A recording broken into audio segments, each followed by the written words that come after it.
Hi, and welcome to Shelf Life right here on Jamaicans.com. As always, I'm going to ask you to like the page, I'm going to ask you to share this with a friend, and drop a comment in the section below.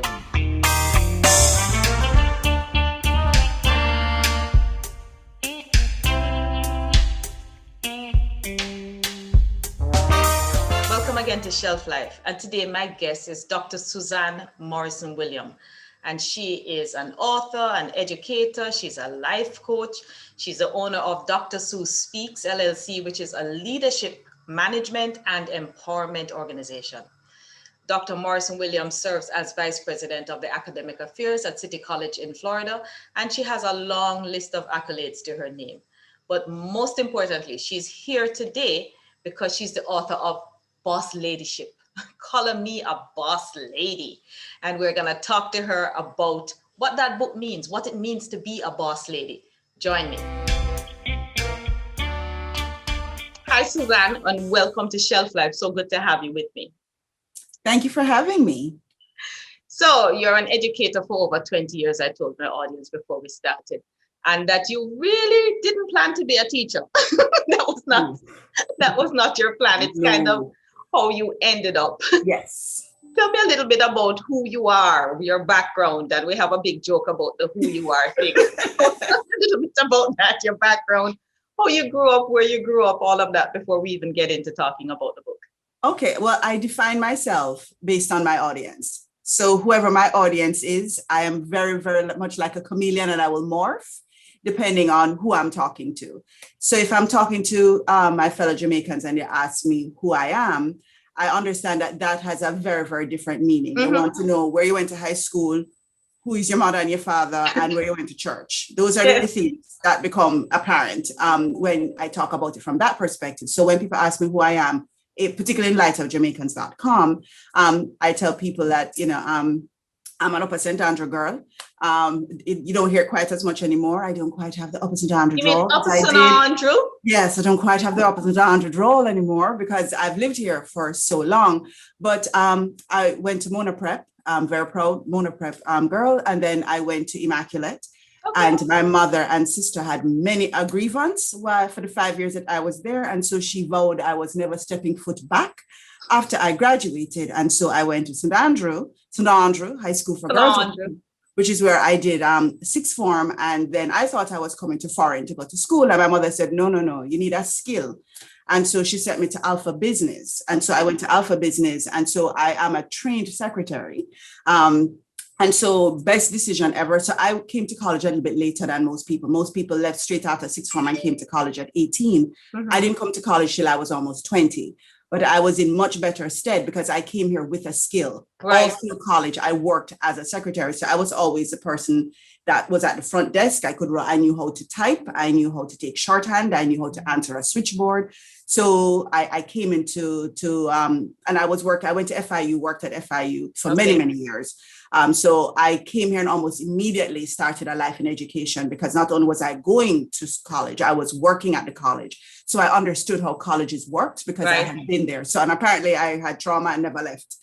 So I'm still in the field of education. So that's kind of who I am. When people ask me, when other educators ask me who I am, I explained to them that I entered education by accident because a mutual friend of ours, he was working in the internet industry and I like to write and I write fairly well and I write process documents fairly well, which being an educator makes sense. So I started working with him on marketing proposals for potential customers. And so that he said to me, you have a knack for this. And so I got into internet marketing. And because I was in internet marketing, when he started working at the Art Institute of Fort Lauderdale, he dragged me there with him. And that a part-time gig ended up with me staying there for 10 and a half years. I started as an adjunct faculty. When I left AI, I was the associate dean. Okay. So I had gone through the full arc of being there. So when people ask me who I am a true educator. I discovered a love for teaching. And so I am, frustrated if I'm not able to teach. And so that's kind of who I am as an educator. If people ask me who I am as an individual, I consider myself a mentor and a coach. And that came out of that, kind of evolved out of teaching, because as a teacher, you're always coaching students. And then I realized I had to coach faculty. So one day I got up and realized I had coached a significant number of people into positions of management and leadership. And I didn't realize it was happening. It was very organic. Right. So when people ask me who I am, I said, I'm multifaceted. And I think that is something that I advocate for women as well, because I'm a huge advocate for women. And I always tell women, you are not a one-dimensional. Oh, no, not at all. I spend a lot of my time doing the same thing, coaching. Exactly. And you have to embrace all those pieces of yourself. And now, I'm at a place in my life now where I'm thinking, do I stay with this or do I branch off? And, when you talk to gurus, they always tell well, you have to create your niche. And I'm like, how? That's hard, because when you are good at many things, or when you enjoy many things, then where do you go? It's like, when I started a coaching business, they were like, well, you have to find a specific area. And I'm like, that doesn't work for me, because I have been coaching women and students for years. I do that. I have worked extensively with organizations, coaching their leaders. And so, no, I can actually do you don't. All. You actually can do it all. I've proven that you can do it all. Like you, I'm multifaceted. And for people who know me, again, like you, I am who I am based on who I'm talking to. If I'm in the art circle, I could be a filmmaker, which I am. I could be a poet, which I am. I could be an author, which I am. If I'm in the education circles, I could be a teacher. So depending on who I'm talking to and where I am, that determines who I am. I do training as well. So for some people, they know me in that capacity. Exactly. I mentor young people. I'm a coach. So it depends. Yeah, you don't have to pigeonhole yourself. The days where women were expected to do one thing, and I remember disappointing my father terribly, because one of my sisters was a banker and she came out of school and she went to school for banking, and look at her great career. And I'm thinking, yeah, great career, but look at the life I've had, And I think that is what I have emerged. The last year has been a huge growth experience for me.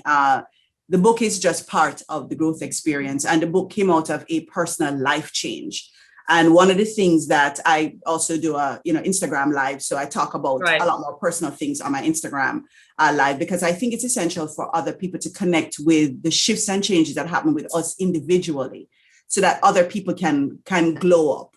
And I think that's the piece that's missing. So that's how I can mentor people individually. I sometimes think that my life sometimes is a path for other people to get to where they need to get to.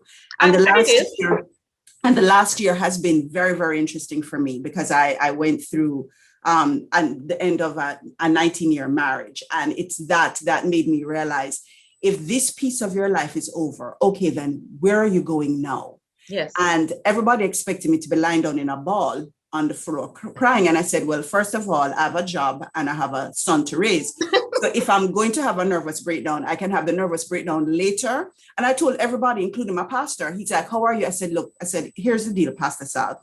I don't have time to have a nervous breakdown right now. We're in the middle of a pandemic. My son is in his senior year of high school, and I have to make sure that he's happy, healthy, and whole, and do all of that. And then I have to get him off to college. And so when I've done that and he's away, I can have my nervous breakdown. So I said, I will pencil it in for February of 2022.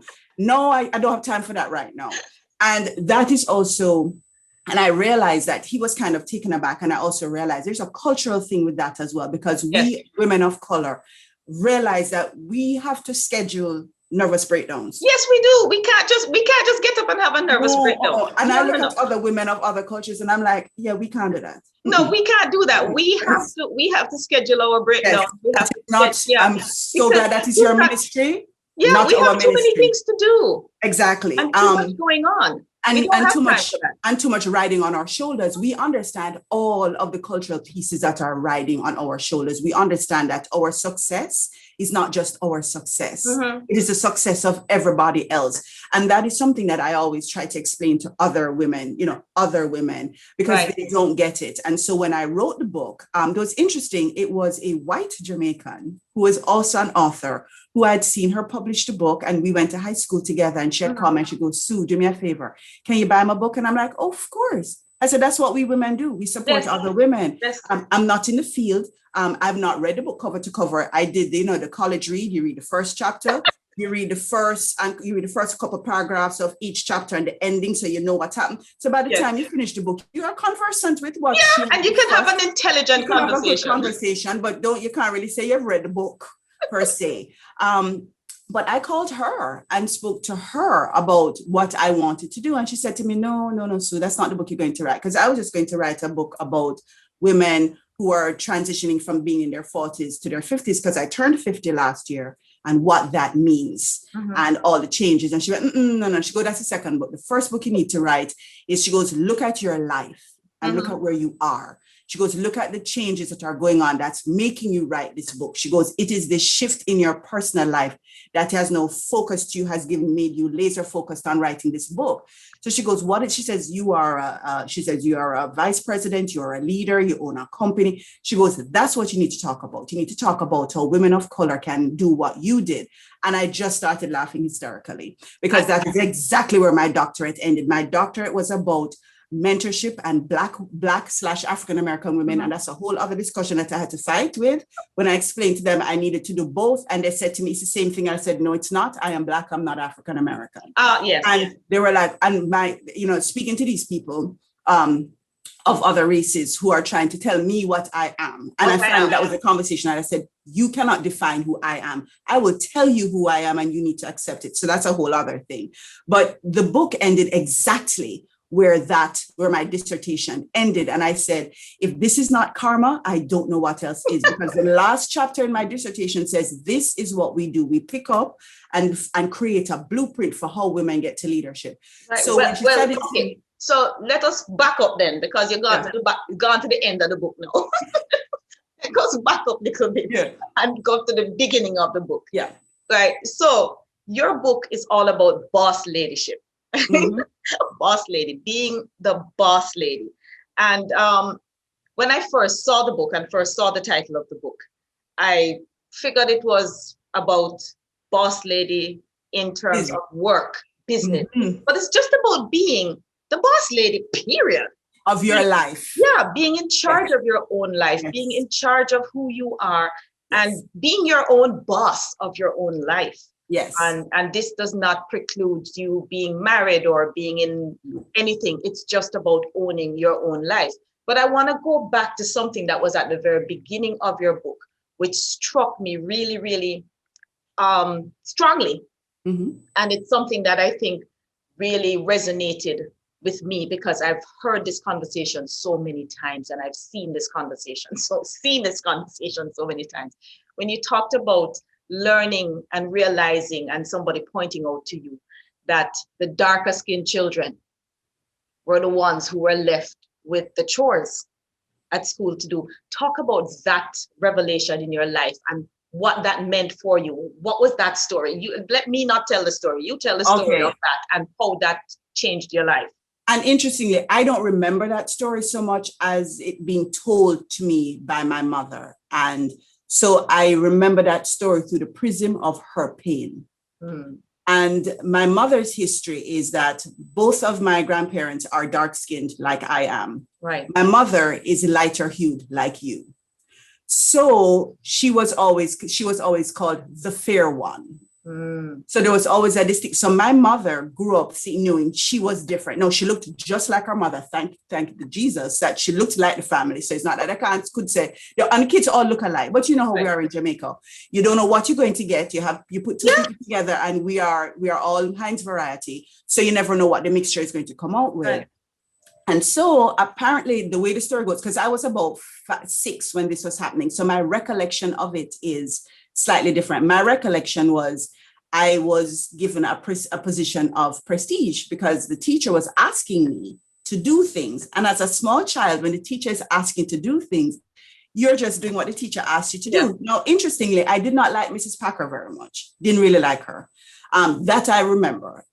She had a look that was not appealing. And I think it had something to do with the way she looked. And, you know, children are very weird about how they perceive people. So I had an issue with the way she looked. She wasn't warm, but she was the teacher. And she asked me to do something. And so I went ahead and did it. And I remember my mother coming up and having a conversation with the teacher, and then my never cleaning the board or having any chores to do after that. And I didn't know what happened. And it was years later, I think I may have been in high school when my mom actually shared what actually happened. And I didn't ask, we're just having a conversation, and it came out, and she goes, yeah, you know, she said, sometimes these people, you know, like to behave as if we're unaware of the things that they do, or when they're treating people unfairly. And then she shared the story, just like when you were in grade 3, and, you know, the teacher always had you and all of the other dark-skinned children cleaning the board. And I was like, what? And she's like, yeah. She goes, you didn't realize? I said, Mommy, I was 6. No, racism was not really a thing that I understood at 6. But that stayed with me. Because I understood the pain it caused my mother. I didn't really understand the pain for myself, but I understood the pain that it caused my mother. And that became a building block of my life. And so I understood that the way I looked was going to be an issue for some people. And that my mere existence as a person and a woman of color was going to be a problem. So when I moved here, I was aware of that. And I remember a conversation when I was going to go to FIU, and I was having a conversation with the director of Minority Student Services. And coming from Jamaica, the fact that that was even a department was also a very eye-opening experience. And he said something to me that another eye-opening experience. He goes, you are going to have a very different experience from the typical Black person here. He says, you come from a country where you're not a minority. He said, you are the majority where you come from. And he says, nobody has ever told you that you can't do something, or that you are not good enough, or any of those things. So you are already coming in with a whole different perception. And I realized it did change the way I dealt with things. So in another conversation that I was having, on another interview, and when somebody asked me about my feeling about color and how I perceive things, I said, for the first couple of years when I was in a position where it was actually impacting me, I didn't recognize it initially as racism. I recognized it as, you're an idiot, and I clearly need to deal with you from the point of view of being an idiot, because clearly you're dumb. Clearly you're an idiot. It took me a minute sometimes to realize, oh, my womanhood is a problem for you. Okay, my race is a problem for you. Okay, my immigrant status is a problem for you. And my intellect is a problem for you. So, and that takes me to the whole, and since we're on this color conversation, you know, there's a whole new topic now called code switching. Yes. That's going on, how we change conversations. And I always say, whenever I'm in a large group, because I speak at a lot of national conferences as well.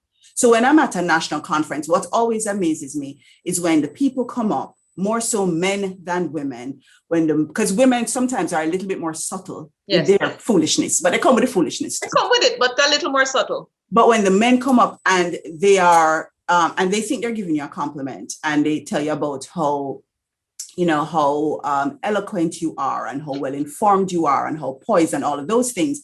And your first instinct is, I'm just going to throw hands, is the first thing. And then I realized you're an educator, and you're going to use this as an opportunity to educate.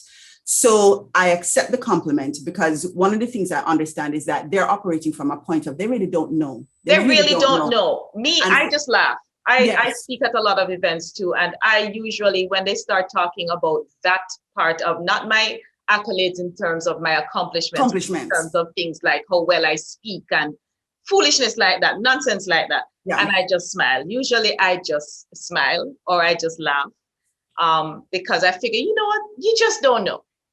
Okay, if there's an idiot in the room, it's not me. So I'm not going to worry too much about it. And I too have faced that kind of racism. Exactly, but all of that. Exactly. But what I've learned over time is that some of these people have become people that I do business with. Some of these people are people that have asked me to come and speak at events that they have, because they look at me and they think, and it sounds really bad, but if you look at me and think, that I am going to be the face of diversity and inclusion speaking at your event, then fine, I'll take it, because I want to take whatever entree I can to push an agenda. I agree. So I do that. And while you're doing it, you talk about why you're doing certain kinds of things and the experiences that you have. And so you take the opportunity to educate people without being too much in their face about it. And I think that sometimes is the difference between what you and I may do and what other people may do. Yeah. We're doing exactly the same thing. We're just a lot more subtle about it. And unfortunately, the others find our methodology more palatable than in the face, because we have subtle discussions. I'm going to go to lunch with you and we're going to have a glass of wine, and we're going to talk about the way I was raised and the differences in the cultures and why it is that they have to be aware of some of the cultural differences and what those things actually mean for them. And at the end of the day, we do get the message across, but we get the message across without putting people's back up against the wall. Now, do I think that sometimes you need to flatten people against the wall? Yes. Yes, you do. And there's sometimes a time and place for everything. There's a time and place for everything. But if you are the head of the organization and you have the ability to shift what happens in this organization, I do not want you fighting against me. I want you to have bought into what it is I'm selling. I want to control the narrative. Yes. I want to control the narrative is what it is. So let us get to the book before we run out of time here and talk about all kinds of other things. So in the book, you talk about steps, and you talk about your first one being baby steps, really. You know, talk a little bit about what you have in the book and what to expect from the book. Okay, so the book. Yes, Bossladyship. Yes, so the book it started with only 6 chapters. That's where the book started. And so I start with, as a teacher, I always tell people, you need to establish yourself as an authority. I said, when you walk into a classroom and you stand in front of a pair of people, or you walk in front of a podium and you stand in front of a group of people, you have to establish yourself as an authority. Why is it that I need to listen to you? So in the first chapter, I talk about myself and my personal experiences, which you connected quite a bit with, and how I got to writing the book and why I thought writing the book was important. And why you should listen to me. And why you should listen to me. Writing the book is important because I am tired of this women with crabs in a barrel syndrome. We need to stop. If we could just all get together and figure out the value that each of us bring individually and support each other individually, we'd move much further along. Much better off. But the minute one woman falls out of line, you're not syncing with us and flying in path, we begin to have problems. So the goal of the book is for women to understand that you all need to be in control of your own life. Yes, you cannot control the wind, but you can control your sails. So things are always going to happen, but your mindset is really what is going to take you from point A to point B. When people ask, the first time somebody asked me what was my mentorship model, I had a mini meltdown because I didn't have a model. And then I started talking and they said, oh, that's your model. 3 questions. Where are you now? Where do you want to be? Is your current course of action taking you there? So that's what the book is really about. I take my mentorship model and I ask those 3 questions. First, I establish I'm the authority on this topic, and here's why I'm the authority. Here's what I also understand. Everybody has to move at their pace. Everybody's journey is their journey. I do not get to dictate what your journey is. And so for me, this journey to the book, and that's what I was trying to establish, that the journey in the book, I didn't just get upon and go, oh, I'm going to write a book. I fought this tooth and nail, fought it. Same, I'm fighting the podcast. Apparently I'm going to lose that battle as well, and I'm going to have to do a podcast. Okay, then. So I think I'm losing that battle too. I'm finally going to have to do it. My son set up the equipment in the house last night. I'm waving the white flag of defeat. So I start with baby steps, and I start with the beginning, and I talk about, a little bit more about who I am and setting the framework. Then I talk about the steps that you, the woman, are actually going to take. And I call it the audit. It is, where am I now? That's where we answer that question. You look at yourself personally and professionally. And here's what I explain to a woman. If you are choosing to be the CEO of your home, that is perfectly okay. But there's a journey that you're going to have to take. And just like the rest of us get to points in our career where we have to figure out where our career is going, when your children all move out the house, you have to figure out what you're going to do. What does that look like? So you have to create the life that you want to live, and creating the life you want to live, be you in corporate America or being an entrepreneur or being a stay-at-home mom, there's a journey and you have to craft that. And there are skills that are required for each. So I make you look at all the skill sets. What are the inherent skills that you come with? Because all of us come with skills. What are those inherent skills that you come with? Okay, make sure you keep working, the ones that you're good at and the ones that you're not so good at, work on developing those. And I give you a myriad of ways that you can work on developing those. Then I say, what are your functional skills? Are you good at computer programming? What is it that you're good at? If you decide you're going to be a stay-at-home mom, but you need to earn a little bit extra income, but you're good at gardening, maybe start a gardening blog, so you can bring some revenue in that way. So we talk about the professional audit. And then I move into talking about things like your emotional intelligence, mentorship, mentoring other women, paying it forward, all of those things. And so that's where the book ended, because I thought I've said what I had to say. And I did not want to create a tome.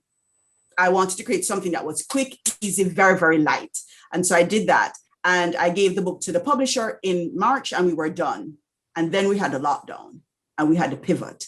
Right. And I watched women-owned businesses go up in smoke or blow up magnificently. And I said, what's the difference in these two women? Well, the two women, the women who blew up are the ones who stood back and said, what's going on? And let me pivot my business. And so I began talking a lot last year about the pivot. And even for myself, I'm not certain what that pivot looks like, but women who were able to do the pivot really quickly. So it made a difference. A huge difference.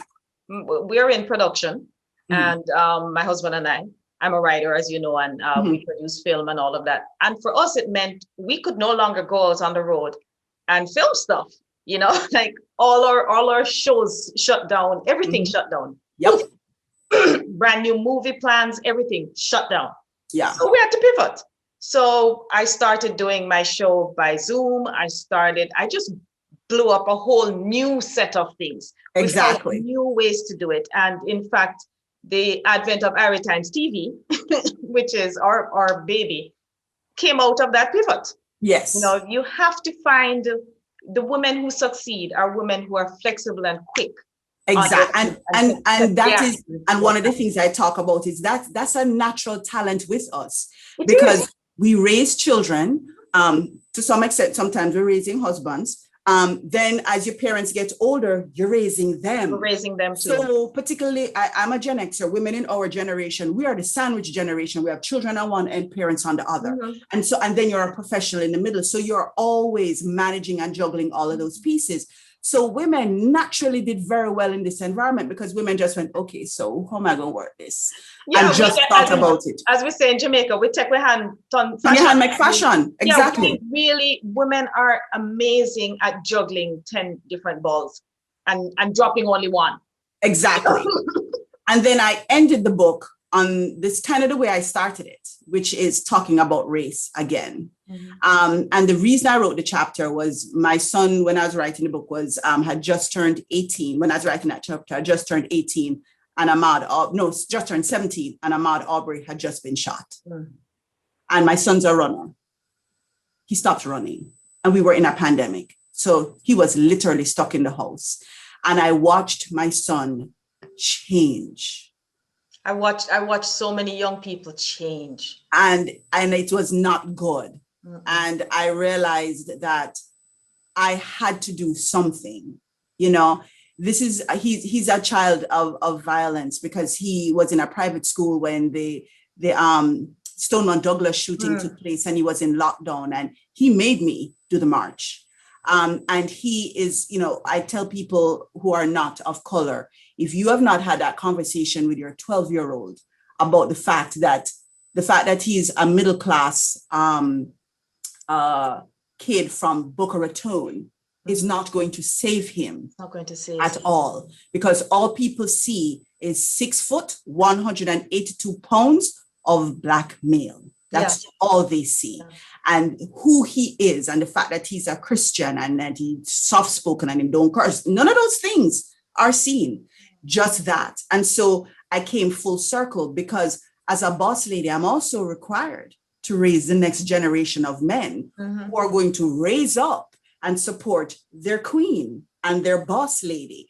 So all of those things, are part and parcel of who a boss lady is. And I'm so glad that you read the book and truly understood where I was coming from, that my job is not to pigeonhole any woman. Yeah. My job is to support her in her growth and figure out what can I do to help you. So one of the things that really upsets me is when one woman tries to define what womanhood is. What womanhood is. Like women are a monolith. I must say though that increasingly, and I don't know if it's because of my age, I'm ridiculously too close to 60 now. So I'm staring down the barrel. So, but I find that because of enlightenment, because of the age that we're in, because of technology and social media and all of that, I find that there's so much more support that women are giving women. And I find that very, very comforting. Yes. So that we're at that place, especially women of color, where we are supporting each other. And I think that's why you are seeing it. You're seeing it because we are part of a community that is, first of all, as a group, we're the most educated group of women educated group, period, in this country. Right. Women of color are the most educated because we had to be. Right. And culture, and I said on a different discussion that I was having, I said, if you think about it, when I came to school, my grand aunt or great aunt said to me, you're going to get a BS, not an MRS. So there's always been a focus on women of color being successful by yourself without anybody attaching themselves to you. Right. If you're from the East Asian or you're from the Chinese community, doctor, lawyer, engineer, those are basically the only professions that are open to you. Right. There are expectations of greatness and excellence, and we have risen to that occasion. And sometimes I think it's to the detriment of our family lives, because we have been put in this category up here and our men have not been raised up the same way. And so there's a kind of inequity that's happening. But yes, to your point about us as women of a certain kind supporting each other, we are. And that's why my girlfriend said to me, write the book about women of color, because our struggles are different. Yes. Getting funding. And only we understand those struggles. Yes. They can walk into a bank. They can walk into a bank and get a loan. We cannot. We can't. We can't. And we are like, but her score is 680, mine is 680. I have more education than her. But she got the $2 million loan and I didn't. Can somebody explain to me why? Yes. Makes the difference. And we understand. And I mean, think about it. When think about any of us who are in a situation, in public, you're in a situation and you see people acting out and you immediately scan the room and look for the person that look just like you. And the two of you connect your eyes and both of you just go, no words are spoken, not one, but the two of you have already had an entire conversation about, we know how this is going to turn out. Let's all just watch and see. And that's the thing. There's a history and a community that goes with this, that I'm hoping that we can move, not away from, but move to a different narrative. I think we will. And I think we will. Boy, Suzanne, I could sit here and talk to you all day, but I don't have all day. So we're going to have to wrap this up. Yes. But the book is Bossladyship. You have got to check it out. And again, it's not a book about being a boss of a company. It's about being a woman who owns yourself, who owns who you are, who defines who you are, yes, and who realizes that you're the boss. Yes. Yeah. We're the boss. Suzanne, thank you so very much for coming to Shelf Life. It has been fun. I have enjoyed the book. I enjoyed this conversation, and we have to do it again when the next book writes, because we know the next one coming, right? Or when I have the podcast or the course, I'll call you and we can have another talk. The podcast is Dr. Sue Speaks. It will be a pod, yes. We've decided to do that, not Bossladyship. My producer said she thought it would be better if I branded myself, not the book. So we're going to do Dr. Sue Speaks. So yes, when that happens, I'll let you know. Okay, thank you so much. Blessings, take care, walk good. And as we say in Jamaica, good duppy walk with you. All right, then, my love. Have a wonderful day. Bye-bye. Blessings. Well, to all the boss ladies out there, big up. I hope you now see what it means to be a boss lady. And so I want to say thank you for joining me again on Shelf Life. I'll see you again next week, same place, same time for some more Shelf Life. And we get to see what else I have hanging out on my shelf. Walk good. Catch you next week.